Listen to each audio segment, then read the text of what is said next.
Hello and welcome to our October update here at Revesby Estate Farms. We've had just over 2 inches of rain, around about 65 millimetres of rain in October, which is all fallen in sort of the last 2 weeks of October.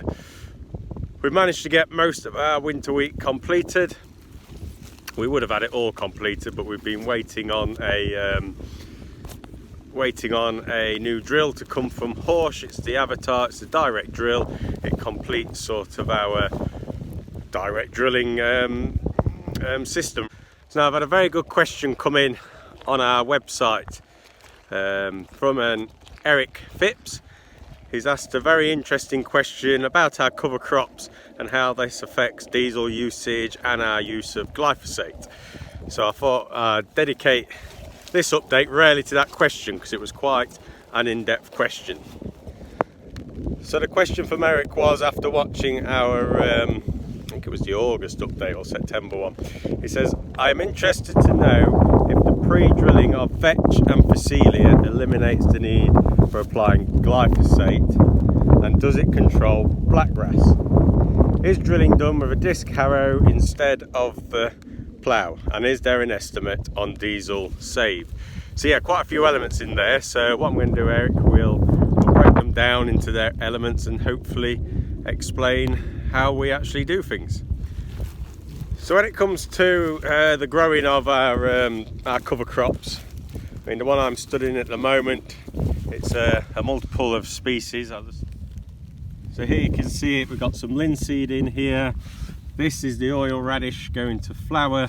We've got vetch, and then here we've got some forage rye, and then we will have some Phacelia. Here it is, here is the Phacelia. So we've got 5 elements in this cover crop. We've designed this on farm ourselves to mix what we've popped in here. We're always tinkering with it. Many of the elements are in here are for the different rooting elements, some to give fodder for the sheep, other for the rooting elements to do good on the soil. But as for the means of, do we have to still use glyphosate? Unfortunately at the moment, yes, we still do use glyphosate. We in the UK do not get the cold enough frost to actually kill this cover off. Experiments are being done with using what are called crimping rollers. So you'll run a roller over it when you've got a hard frost to damage the stem, get the frost in to kill the plant. Works on some of the species. The Phacelia, yes, if you grow it early enough and it's going to flower, frost will kill it. If it's drilled later and it's not in flower, frost does not kill it off. The oil radishes will naturally die off. The rye won't, that will keep on growing. And so will the vetch. The vetches will come through. We can select different varieties. Some are less winter hardy, but we just don't get the severe enough winters in this country to actually finish them off. But although we use glyphosate, it is used only once and only absolutely when's necessary and at the correct dosage. So when we drill these cover crops, it's into the stubble, nothing's applied to the stubble, we're just straight in with the cover crop. We let the cover crop grow, and then the sheep will come in and take all the top off. We then actually let it start regenerating, regrowing, because it puts more roots back in, captures more carbon out of the atmosphere and stores it in the ground. We will then have to use one controlled dose of glyphosate to kill any remaining cover crop off, but also, like Eric mentioned in the question, blackgrass. We do have blackgrass on the farm, and we will use the glyphosate to take that blackgrass out. Certain other weeds we could use other chemistries to control, but with the blackgrass there is no other way of controlling it. So yes, we used one very controlled hit of glyphosate, but that's it, no more. No repeated applications of it at all. That is the only one in this situation that we will actually use. So I mentioned the blackgrass there, as was in the question. And does the cover crop control the blackgrass? Directly, no. The blackgrass will still grow within the cover crop. Indirectly, yes, it does. The reason this cover crop is in, one of the reasons is to improve the soil structures, keep it open, helping with the drainage. Blackgrass is a wetland crop, so if you've got wet, boggy soils, the blackgrass will dominate. So by getting the soil health correct, getting the drainage working, which these cover crops are helping us do, then yes, it is helping reduce the blackgrass pressures. Also, you're getting a healthier soil, so when we establish our next crop, it's a lot healthier, faster, puts more leaf matter on, which will outshade the blackgrass. Blackgrass doesn't like competition, so if that crop can get going faster, it will shade out the blackgrass. So it's not directly controlling the blackgrass, but it's part of the jigsaw which we use to help reduce the blackgrass pressure. Then over time, blackgrass is reducing and reducing and reducing. So yes, indirectly, these covers are helping us reduce our blackgrass pressures. And then finally, the question of, is it done with a disc drill? Now these crops are put in with a tine drill. I will go back to the yard shortly, and I've actually got a demo avatar which we're waiting for. They've actually lent us one to help us get on with some drilling. I'll go and show you the difference of the two types of drill we now use. We've got a drag tine drill and a disc drill, but that is it. We don't do any soil movement. These drills do it for us. The other system is the plough based system, where everything is ploughed over.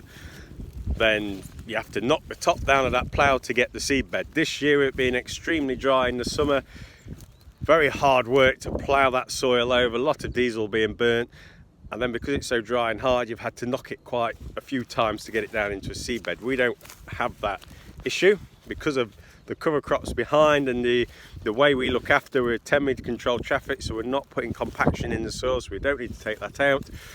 We don't need to do that system. Now you ask about diesel. Our average diesel spend when we're establishing a crop of winter wheat is 4.5 to maybe 5 litres per hectare. That's it, that's the wheat in the ground away and it's growing. Plough based system, 50 litres, could be even more being used to establish that wheat. So significant saving on diesel, and obviously the environmental impacts that has by using the drilling techniques what we're using here. And we all know where diesel costs have gone. Red diesel, which we can use in agriculture, has gone from around the sort of 45 to 50p to anywhere £1.10 to £1.15. So we've seen a doubling of that. So the more we can cut out of our diesel usage, the better. The drag tine drill we use has been using 4.5 to 5 litres. The disc drill, being a disc and turning a little bit less drag, it will use probably around 4 litres, maybe just slightly less again. So again, another little saving, and it all helps. But the important thing is yield. Obviously we need yield because that is where our income is coming from, and we are not seeing a drop off in our yields by using the systems which we are using, and that is the important thing. If I was to plough this field behind me now, I probably would get a better yield next year, just because of the fertility what's in it. You let a lot of air in, you get a lot of energy, you will naturally release a lot of nitrogen locked in this soil, and that next crop will actually be a very, very good crop. But that's short term, that's 1-2 year hit. After that, you're back down again. Doing it this way, you're building up the carbon resources, all the energy, nitrogens within the soil, circulating other nutrients, phosphates, getting cycled within the soil. And this is a long game what we're playing here. This is going to keep these soils feeding and growing into the future for us. So there we go, Eric. Probably a bit of a long-winded answer, but hopefully that's answered your questions good enough for you. What I might do now is quickly get the spade and just dig and show you what some of these root structures are doing below this cover crop. Right, okay, so I've got my spade, just dug a spit out of the ground. Let's take a look at these roots of this cover crop. So here we are, just put the spade in. That's a bit of moisture getting down below now. So here is the linseed on here, and you can see that root of that linseed going straight down. That's what we want, that's what I'm looking for from the linseed. It's puncturing down, and then all these fibrous other roots will create as a nice tilth. Linseed rarely leaves a nice tilth to drill into. So that is primarily what this is here for. This is here for next year's spring crop. This is going to come spring oats. The duty of this crop, this linseed, is to help produce me a nice tilth for growing into. Oil radish, pull this one up. Again, you can see from that root punching down, helping with drainage. Really good for helping with our drainage and taking compactions out which might be forming within the layers. Also, good fodder for the sheep. See the top on there, they like to eat that. So in for the sheep, but also in for compaction removal and helping out with drainage. That was all I had in that lump actually. Another radish there, doing exactly that. Lovely, puncturing through any compactions we might have. But you can see the soil, okay, it's getting a bit wet now, but lovely structure to that. Let's just go and find a better bit of Phacelia and some rye. Another one I just forgot was the vetches. Here we've got a little bit of vetch. Oh yeah, nice bit of vetch here. Shake that soil off, and you can really see the nodules, the little bumps on the roots, white or pink. They are there.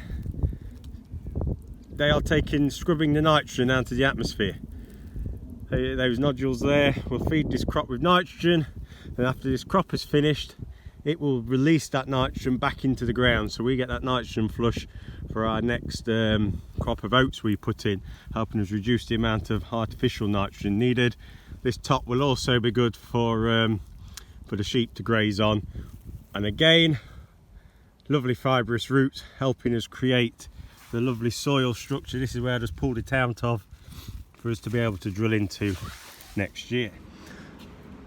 So I've escaped out the rain now, come into the yard to show you the two types of drills. These are them side by side here. So this first one here is the drill we've had now 7 or 8 years. This is our drag drill. This is both drills 10 meters. This is what we mean by drag tine. It is literally just a tine dragged through the soil. This is the coulter, double split at the back, seed coming out here and into the ground. This is very good for soils when we want to relieve a little bit of surface compaction out of it on here. Working in moved soils as well, it will flow through easily through the moved soils, but it's not so good at working through high trash because it hangs on this leg and bungs the drill up.